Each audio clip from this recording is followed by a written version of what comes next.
And just about 2 minutes of background. In 2009, you'll remember fall of 2009, we got whacked pretty hard by the remnants of Hurricane Ida, which kind of went off the coast and hung around for about 3 days and ground away our beach. And the village beach was pretty devastated.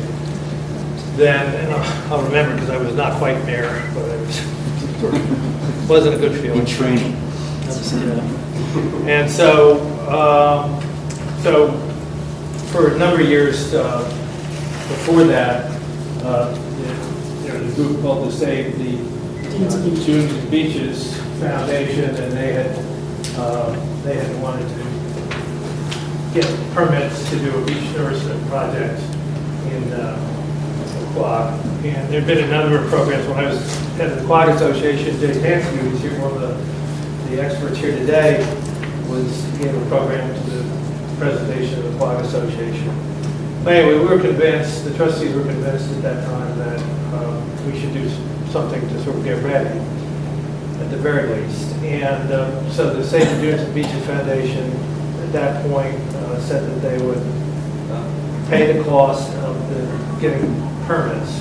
And so the village entered into a contract. The village actually name is on the application for permits, but First Coastal Corporation is the contractor that is charged with getting permits and has used various subcontractors as well to do the work. And the Save the Dunes and Beaches Foundation has paid for all the permitting process.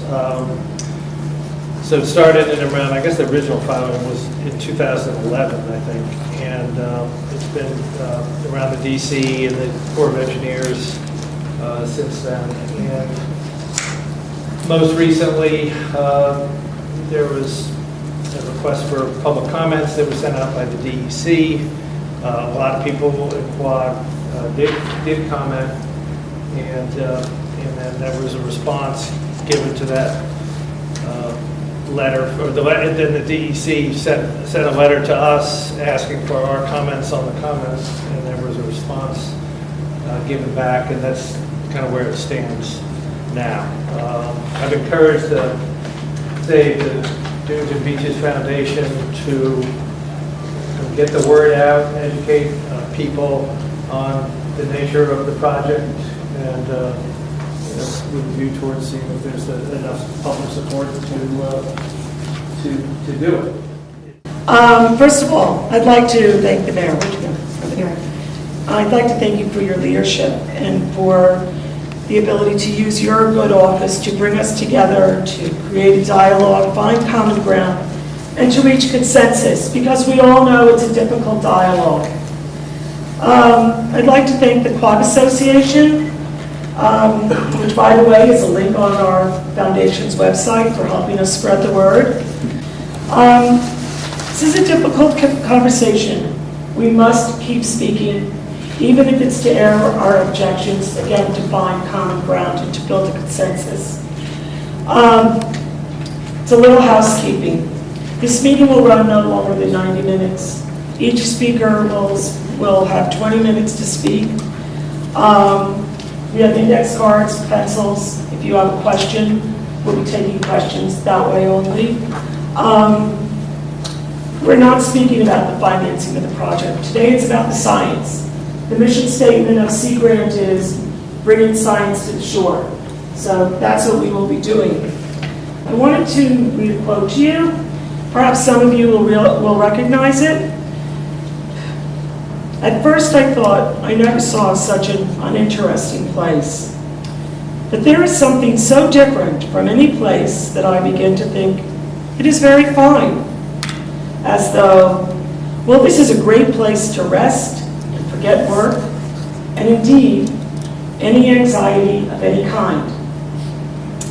Came in my mailbox this week from the Quogue Historical Society, and it's from 1898. It's a letter from a contented summer boarder in Quogue, and that's what we're aiming here, is to keep that kind of a place. I believe that when you have a meeting like this, it's really important to walk away knowing more than when you walked in. So to that point, we're asking 3 questions that I hope will be answered. Number 1, is beach nourishment a reasonable and technically feasible alternative? Number 2, how is success measured? And number 3, has this technique been used successfully on the South Shore, and where?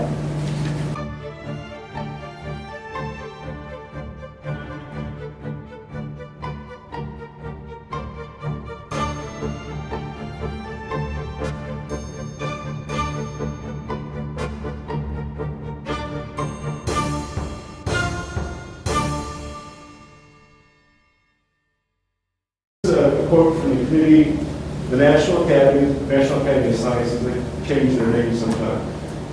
But this is what they said about beach nourishment. And said it's a viable engineering alternative, suitable for some but not all. I think Dave's going to talk about the suitable for some but not all is. And I just want to end with this one, because I think, again, this is important.